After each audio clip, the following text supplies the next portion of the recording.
Hello, and welcome to the Brawl Project.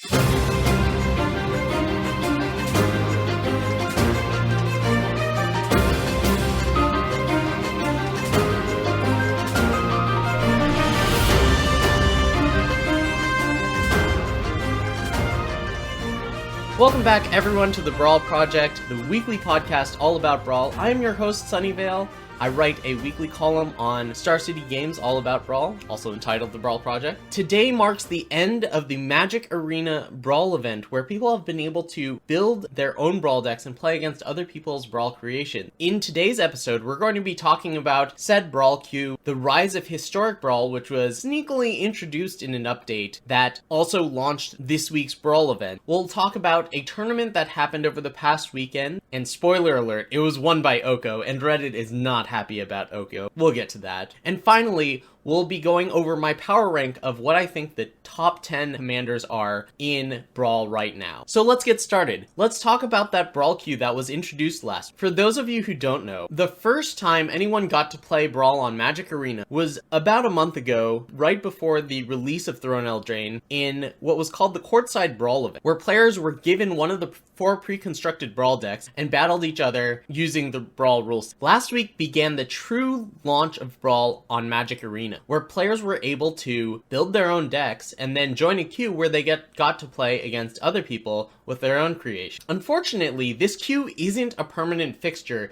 It's going to be going away, well, today, by the time this podcast is posted, and the queue will be back, but only as a special event on Wednesdays of each week. However, you will be able to continue to direct challenge, and we'll talk more about direct challenge. So let's talk about this Brawl queue that we've had for the past week. First of all, I have to say it's been a ton of fun. It's been a huge breath of fresh air to be playing Brawl on Magic Arena rather than trying to play the draft format, which is being taken over by mill decks, or standard, which is absolutely run over by Oko deck. Now, that's not to say that the queue was completely devoid of Oko, but there was a lot of diversity and creativity that I encountered on the Brawl queue. I would go as far to say that I don't even think that Oko was in the top 5 most popular commanders that I ended up facing. There were the really strong Golos and Torbrand decks that you might expect, but also there were a lot of much more creative decks. For example, I encountered a lot of Yarok the Desecrated or Niv Mizzet Reborn, 2 cards that you really just don't see instructed. They aren't known as being standard powerhouses like Oko or Golos or Torbrand. Now, those of you who have been following me know that I've been making a ton of Brawl decks and coming up with as many strategies as I could with the release of Brawl in mind. But even so,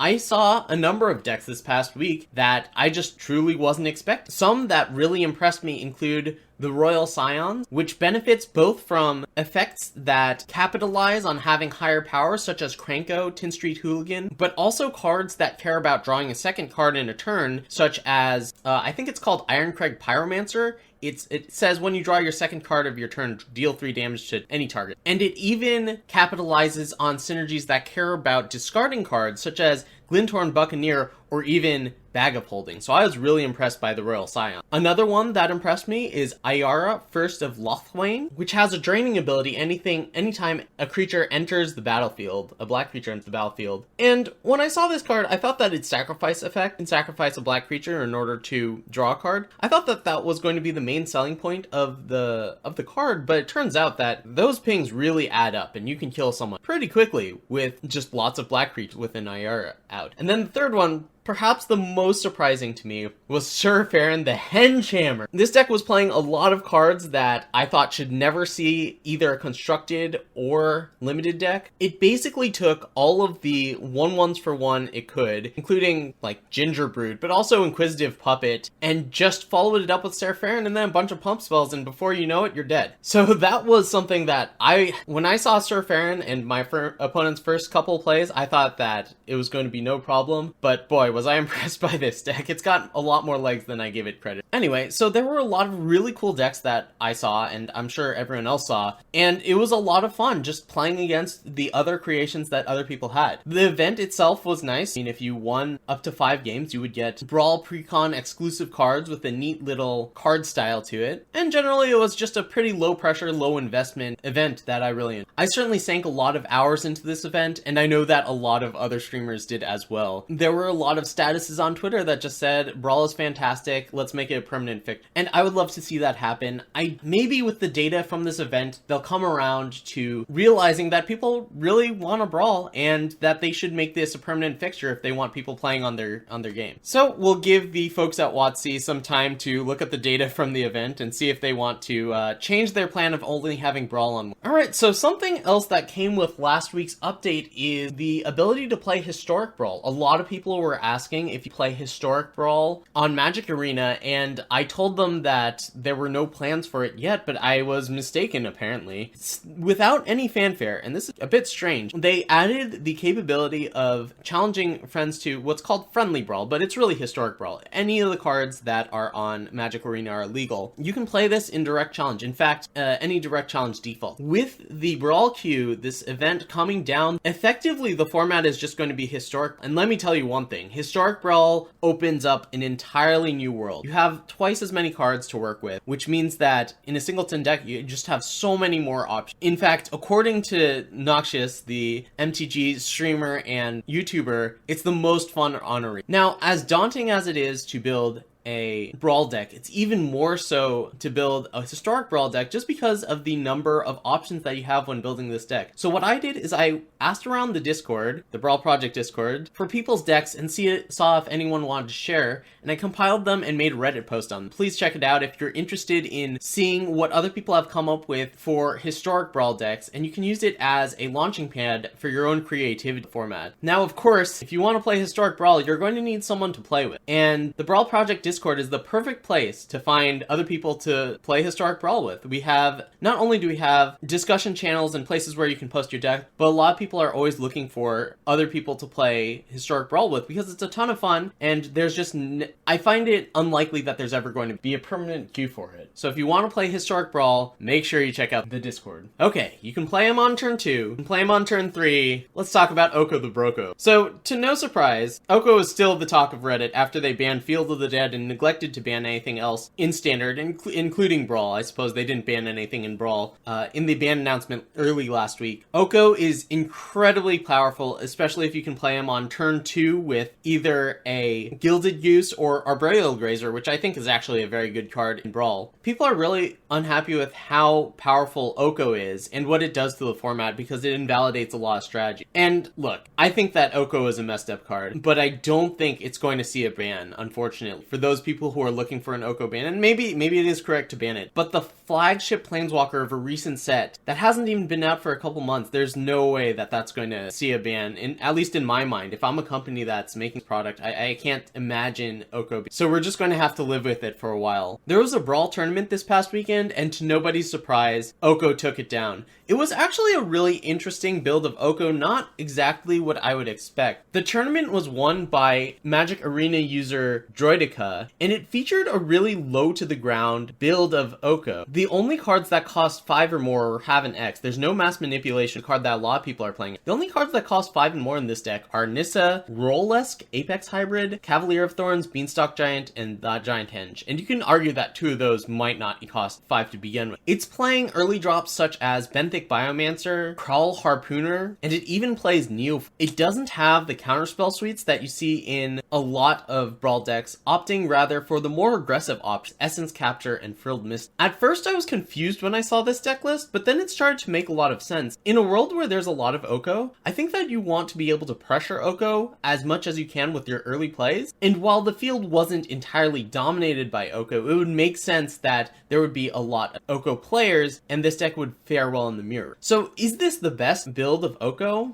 Maybe, maybe not. But I think that certainly if you're expecting a lot of Oko, it does make sense to get on the board early and start pressuring down your opponent's planeswalkers, if that's what you expect. So with all this talk of Oko, and with Oko being as oppressive as it is, how can you combat Oko? Well, I talked about that in my Star City Games article this week. The 3 decks that I featured there are Tajik's Legion's Edge, Vraska, Golgari Queen, and Nicol Bolas, Dragon God. I gave 3 lists that I felt were able to exploit the weaknesses of Oko. So one thing about Oko is that you have to play green and blue in Brawl in order to play Oko, which means that you have certain limitations for your deck. For example, you can't play sweepers, and your early interaction is extremely limited. If you go really wide against it, like with Tajik, perhaps a pressure Oko down and make it so that the opponent's commander isn't effective. If you play Vraska, you can kill Oko anytime because her -3 ability allows for that. Or you can just play resilient threats that don't really care about Oko's ability. For example, planeswalkers, which are heavy in the Vraska decks, tend to do pretty well against Oko if you can protect. Also, Vraska is able to capitalize on having permanents that aren't useful by sacrificing draw cards. Finally, the Nicol Bolas Dragon God deck aims to just defend against Oko, and then eventually grind out card advantage with Nicol Bolas Dragon God. Because the Oko decks are limited to just the threats that green and blue can present, which you can answer with the appropriate suite of black removal. So check that out, it's on StarCityGames.com for a few ways of possibly answering Oko Thief of Crown. Also, I'd like to point out that people on Reddit are very high on suggesting just conceding when you play against. If you're playing just for fun and you're not having fun, you can just concede. That is an option. Alright, let's talk about my power rank of the 10 strongest commanders in Brawl right now. This is my evaluation of the format after just a week of playing it. And while I did ask around the Discord for what other people thought, the more people that have input on this, I think the more accurate it is. So be sure to let me know what you think of the power rank and how you would change it if it was up to you to create a power rank of the top 10 commanders in Brawl right now. There are a lot of powerful commanders in Brawl right now, and while I think these 10 are perhaps the most powerful, that doesn't mean that the commanders that aren't on here are not viable. For example, one of my favorite commanders is Tajik Legion's Edge, who doesn't crack the top 10. Alright, let's get down to it. Coming in at number 10, we have Ashiok Dreamrender. Ashiok's little known clause of preventing other players from searching their libraries actually does come into play a fair amount in Brawl, especially with how popular Golos. Now that being said, Ashiok also is one of the better options for a Dimir deck, whether you're planning on going Control or Mill or even Reanimator as I do. You can have Ashiok target yourself with its -1, fueling your graveyard for potential synergies and or reanimation target. But especially in Brawl, where the aggressive decks aren't quite as efficient and people tend to draw a lot of cards, turning Ashiok loose on your opponent and trying to mill them out is actually a pretty viable strategy. A potent one too. There are certain commanders who can't beat Ashiok. So that's number 10. Number 9, we have Judith the Scourge Diva. I think to no one's surprise, playing a lot of small creatures and then Judith makes a very difficult board to combat. She just pushes a ton of damage early on. At number 8, we have Niv-Mizzet Reborn, the 5-color commander who can draw a ton of cards. I haven't seen the full 10 cards. Most of the time when I see Niv-Mizzet played, it's cashing in for a good 3 or 4 cards, and what's great about it is that there are enough multicolored answers in the format that you can play a nice controlling deck with, answering what your opponent does with the cards in hand, and then using Niv-Mizzet to refuel that hand. Plenty of gas and take over the game. Very powerful. Even one that isn't considered for standard play. Coming in at number 7, we have Domri, Anarch of Bolas, Gruul commander. I don't think anything fancy happens with Domri, much like Judith, but giving the bonus to all the creatures, adding a little bit of mana, also allowing for the occasional removal with Domri's -2. This is the 3-mana Domri, by the way. Gives it a lot of utility makes it really useful for the Gruul decks to just really bash a ton of. You also get some really nice cards for being in Gruul. Two that come to mind are the Gruul Spellbreaker and Thrash and Thread. Have both been very impressive. Coming in at number 6 is Garruk Cursed Hunt. Very powerful planeswalker. Does an okay job of protecting itself, but I think one of the bigger draws playing a Golgari deck with Garruk is that you have access to the most powerful card in the format, one of the most powerful cards in the format, Casualties. If anyone has played with or against this card, you know it's absolutely sick. In Brawl, a lot of the time, you get to kill a planeswalker, kill a creature, kill their arcane signet and a land, and if you're lucky, you get an enchantment on top of it. I have a gif on Twitter of selecting all 5 modes of Casualties before, and it's really satisfying. In any case, I think this might be one of the best cards in Brawl, and not a ton of commanders get access, and Garruk is one of the best. At number 5, we have Nicol Bolas, Dragon God, an excellent commander for control deck, having access to a lot of the best removal in the format, and also being a really tough to stop threat. I mean, if you play Nicol Bolas, not only do you get to answer something if there's only one threat on the board, and Nicol Bolas can answer either creatures or planes, but then Nicol Bolas starts getting up toward an ultimate that, while drawing you cards and cutting down on your opponents by making them exile a card or sack them. Number 4 on the power rank is Vraska Golgari Queen. I think that Vraska absolute powerhouse format. Not only for her ability to answer Oko, I think that is relevant. There are a lot of commanders that cost and are very powerful, but Vraska also provides a really unique effect where you can sacrifice any permanent and turn it into a card, and she gets up to pretty high amounts of loyalty pretty quickly, and it has an ult that threatens to win the game. So with Vraska, you can play a lot of cards such as Guild Globe or Golden Egg, and these are essentially divination because they enter the battlefield and draw you a card, and then when you sacrifice them with Vraska, you get to cash them for another card. Anything that just creates additional permanence allows you to draw more cards with Vraska, and as I mentioned earlier, you also get access to Casualties of War, and there's probably going to be a Garrett Cursed Huntsman somewhere in. So I think Vraska is the queen of mid-range decks in this format. You mix her with some resilient threats and a lot of removal, and she's really hard to. Number 3 on this list is Torbran, Thane of Redfell. I think a lot of people knew that Torbran was going to be very good. You just play cheap red cards for the first 3 turns of the game, and then on turn 4 you play Torbran, and all of a sudden all of your 1/1s are attacking for 3. Cavalcade of Calamity hits for 3 per trigger. It's an extremely potent red, and it's also pretty hard to play against. You run into some interesting situations where if you're playing the Torbran deck, you play whatever for the first 3 turns. And then if your opponent leaves up removal on turn 4 to try to snipe your Torbran, then just play something else. And then they have to debate whether they want to use their removal on whatever the other threat you played,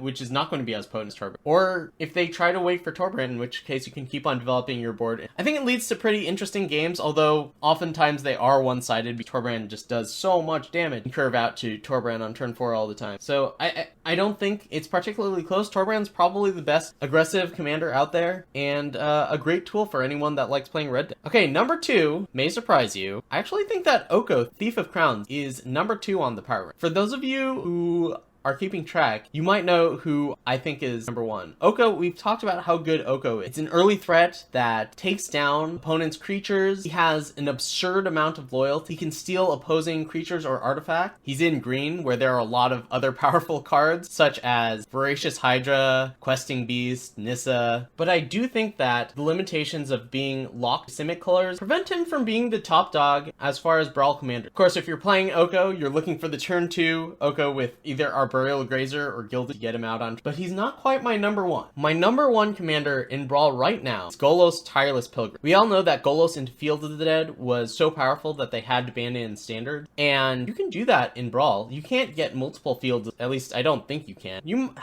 can really think about it with like Nissa and Quasi-Duplicate, but in any case, let's just pretend that there's only one field. That's still a zombie each turn that you have access to from the command zone every game. But I think there are 2 big reasons for why I have Golos as the top. Number 1 is Fires of Invention. It's absolutely insane Brawl. Fires of Invention allows you to play your commander for free, only having to pay the commander tax sometimes. Say you're playing Golos as your commander. You have 5 lands. You play Fires of Invention, play Golos for... That works pretty much how we'd expect. But maybe a bit down the ways, but maybe you don't want to play Golos. Maybe you have plays to make. Instead, you have Fires of Invention play, and you hit 7, play Golos and activate him, which means that you're never out of cards or things to do, even if you're empty-handed. Not to mention, being a 5-color commander, you get access to all the most powerful cards. So, Fires of Invention into Casualty, Fires of Invention into Time War, or Fires of Invention into Garrett Cursed Hunts. You get access to all these extremely powerful cards, and with Fires of Invention, you basically get them for free. And that leads me to the other reason why I think Golos is top dog. Because Golos is a 5-color commander, it can adapt to anything anyone said. If aggressive decks are popular in the metagame, you have free access to modifying the mana base so that you can cast Cry of Carnarium or Flame Sweep. If people are going big and playing 7-drops and X-Spells, you can add more counter magic to the Golos deck in order to combat them. I think that the true strength and what makes Golos the best commander is flexibility and ability to adapt. You have access to all 5 colors of mana. You can create any effect there is in Magic. You don't even really have to play a 5-color deck in order to play Golos. You could just play a couple of lands that provide mana for the activation. In any case, I think that Golos is the strongest commander available, and I think it's going going to be really tough to top the legendary artifact. Also, if you're wondering why it's not Kenrith or Niv-Mizzet Reborn, those commanders do have huge advantages as well, but I think that Golos is just the best cast multiple times per game. Alright, well there's my power rank for the top commanders right now. Let me know what you think. I'm really interested to hear other people's input, and maybe we'll make this a monthly thing based on trends. Maybe I'll revisit this in December and see how the metagame is doing. Certainly when the next set comes out and we get to see what goodies Theros brings to Brawl, we'll do some reevaluation. That's it for this week's episode of the Brawl Project. Thanks for listening. I hope you have a lot of fun challenging your friends to historic Brawl battles, because really the possibilities are limitless. Okay, well they're fine. They're limited by Magic Arena's capability. But as far as Magic Arena goes, it's probably the most limited format you have access. In any case, I'll be back next week with not only another podcast, but my article on Star City Games will be out on Monday, and catch me live at twitch.tv/Sunyveil Monday through Thursdays at noon, where during that time slot I exclusively stream Brawl. Also, if you're going to Command Fest Seattle this weekend, I'll be there. I'll be battling Brawl all weekend. Come say hi. I'd love to meet you. Alright, thanks for listening. See you next week.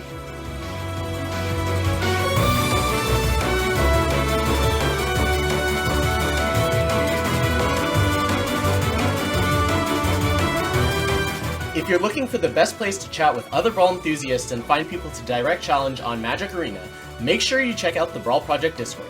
You can also catch the Brawl Project live at twitch.tv/Sunyveil Mondays through Thursdays at noon, and there's always a new article available each week at starcitygames.com.